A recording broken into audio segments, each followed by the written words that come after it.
To get things started with this playlist, I will begin by sharing ideas about God. What is a God really? And what does the existence of one mean for people? First off, there are two ways to approach this question. One is the Western approach, and this can be seen in Abrahamic religions such as Christianity and Islam. Or the Eastern approach. This can be seen in Buddhism, Jainism, and other religions like this. The Western approach is a rather dangerous one.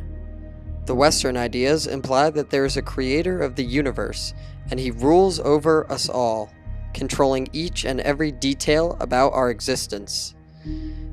Ideas about God have been influencing people's thoughts and behavior for many millenniums.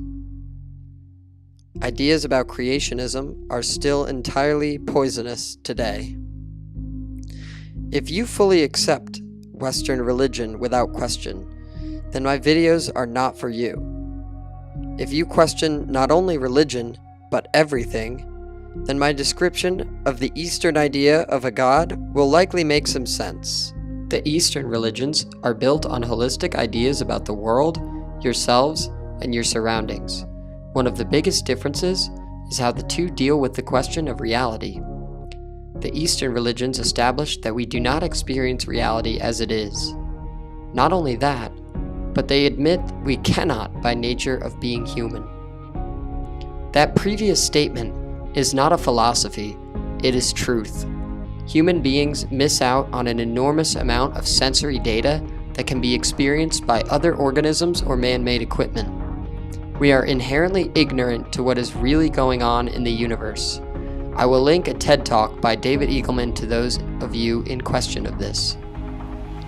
But does ignorance mean we must be obedient? I would say no.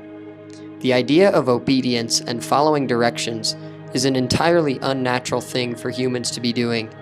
It often leads to false conclusions about a person having ADHD or some learning disability.